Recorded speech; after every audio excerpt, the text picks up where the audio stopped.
First-time home buyers? They get all the attention. First-time home seller? Well, they might not get the attention they deserve, but we care. In this video, we'll talk you through things you'll want to know when you approach your first closing.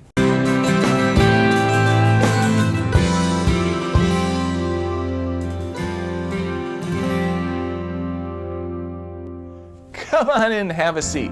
I'm Ben Weaver, Illinois attorney and founder of 23 Legal. I provide personal, practical, and professional legal services by guiding clients through the process of buying and selling a home throughout Chicago and its suburbs. And while we already have a video on what to know when you're selling your first house, today I want to talk to you specifically about what to expect as we approach the closing day.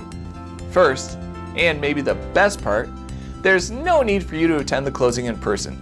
This means you can focus on other aspects of the sale while leaving the closing to the professionals. About a week before the closing date, we will arrange a meeting for you to sign the required paperwork. The good news is that as technology continues to improve, the signing processes are easier. There are a good number, heck, the majority of documents that can be signed via DocuSign, meaning you never even have to leave the comfort of your home, your work desk, or that table at Starbucks.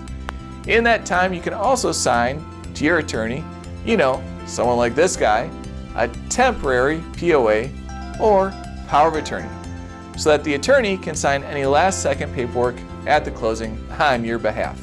This is the best thing you can do if you'd like to avoid the closing and focus on the move on that closing day.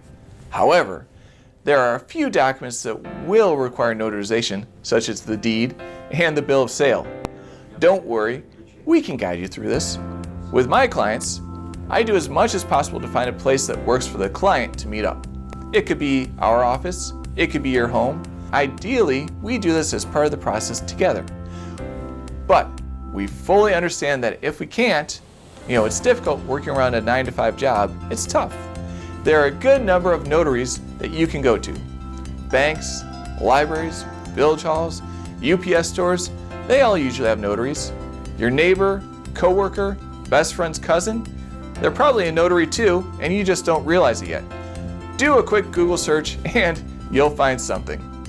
In addition to the paperwork, we got to obtain that mortgage payoff amount from your lender.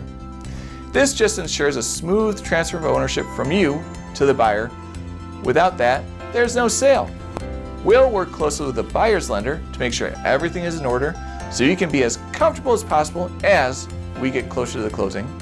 And the closing statement can be prepared as early as 2 to 3 weeks before the closing date. This provides a detailed breakdown of the financial aspects of the transaction.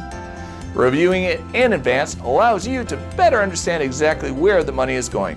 As I'm sure you're aware, if you're selling a house for $450,000, you don't end up with every single cent in your pocket after closing. And this helps illustrate that and why you end up with what you get. All this leads up to what may be your biggest focus, the move. Especially as a first-time seller, planning your move ahead of time is essential. Even though we won't have the closing time and move-out time set in advance, I highly recommend scheduling your movers early in the process to secure that closing date. Once we're closer to the closing date, you'll know your exact move-out time. However, I'd advise you to, if you can, move out a couple days before the closing date. This allows you to have a day dedicated to making sure your house is in broom-clean condition and any last-minute issues are addressed, and the stress of getting everything out of that house on time has already been taken care of. No one wants to feel like time is their enemy on the moving day. So that's it. Hopefully, we help quell some concerns that you may have as we approach closing. I would say the most important things about the process as a seller is that we sign the paperwork early and we prepare for the move out early so that there really isn't much for us to do on the actual closing day, but wait for the buyer and the lender to complete their end of the process. Signing the docs early and moving out a couple of days before closing helps the process significantly, especially on that closing day, that exciting closing day. Hey, if you or someone you know is about to make their first big sale, share this video.